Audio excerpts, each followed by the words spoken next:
I missed last week's video for my lab channel. So it's interesting because with my normal channel, I have never missed a video once, but I missed one here last week. So just to start again with my story, I have monetized on YouTube, and I had decided at that moment that that would be a good time to start a channel more about the journey. We all see so many YouTubers talking about their success, how they got where they were, but we never really see as much like part of the getting there trip.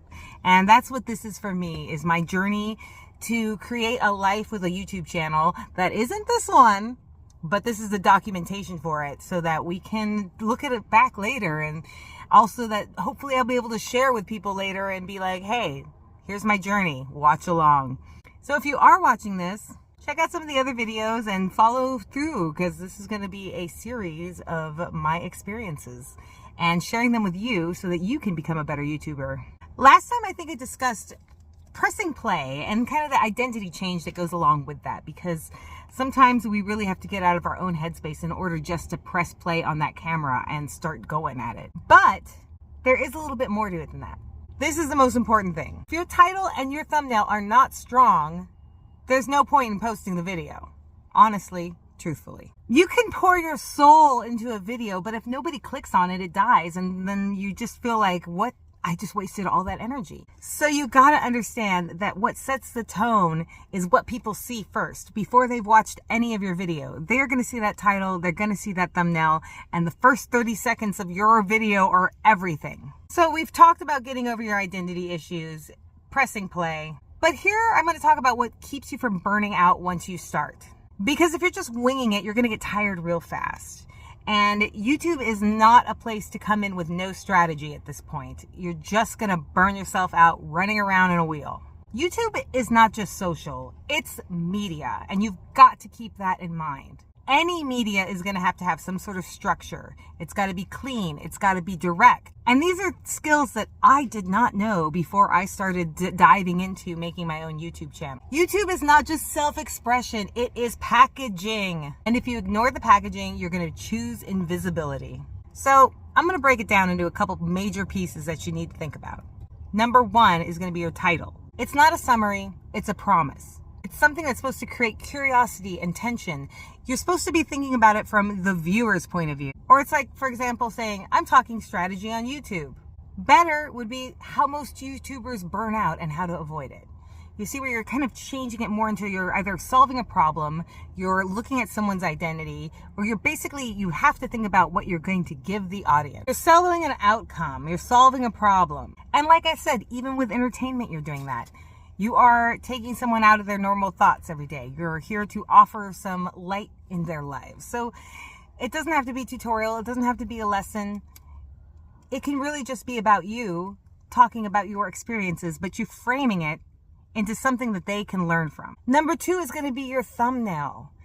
It needs emotion. It needs contrast. And think about how small they are on a phone, how quickly people roll past them on the TV, and how you can capture the most basic ideas of your video with just some key elements. It needs a clear focal point and very few words. The worst thing is when the title of the video and the thumbnail have the same text in it. And I'm like, what is the freaking point? You want to grab them in with the title and maybe bring some mystery in the thumbnail. You gotta think that these aren't decoration, your thumbnail and your title. This is your marketing department. And keep in mind, and the thing you have to remember is even your most casual YouTubers are using these strategies and techniques.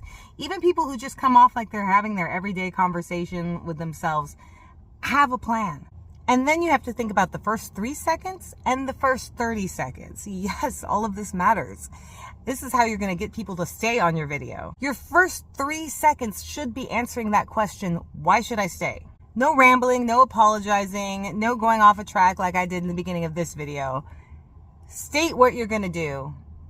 Give them some friction. And then in your first 30 seconds, you kind of want to state the problem again. You want to promise the outcome and give a preview of the journey. If we were going to start that video that I was saying earlier, how not to burn out while creating YouTube videos, my first 3 seconds would be, if you don't think strategically about your content, you're going to burn out. And then go into like, today I'm going to break down like the 3 top reasons that people burn out and how to avoid them. And this is the difference between hobby posting and posting something sustainable. And when you don't have a strategy, every video feels like you're starting from scratch. And believe me, when you start, it's going to take a while to figure out how you're going to organize your videos. And I feel like after about 8 months of video recording, I'm now at the point now where I feel like, okay, I need to refine what I'm doing. And the thing is don't get me wrong, I've been refining along the way. With every video, with every single post, you look back at that video, you see how well it did, you find out where people drop off. You have to look at things and then kind of pivot every single time until you kind of get a formula that seems to work for you. Strategy gives direction. It helps metrics improve. And adjusting is much better than quitting. Constant learning is the key to playing this game. I heard someone say that YouTube now is on hard mode. So you need to get all those skills, just like any sort of video game. You need to upgrade your equipment. This is your equipment. And you're not supposed to know everything when you start. And I think that's a lot of people's fear, is they think they have to come out completely clean. The whole thing is you're not going to be perfect until you do it. You're never going to be perfect, but you're not going to feel comfortable until you've just done it over and over again. And it changes how I totally look at YouTube. I watch creators more intentionally. I'm very interested in how people do their thumbnails. I love reviewing my analytics. And it's studying kind of what gets clicks. And I learn more about what succeeds on my channel just by kind of going through the content and seeing what's been popular, what isn't popular. And it helps me realize what my channel's about and moreover, what the audience wants. And if we're talking strategy and if we're talking media and how much skill needs to be in play here, at this point, you'd be foolish not to use all the tools that are available to you. And I'm talking about ChatGPT.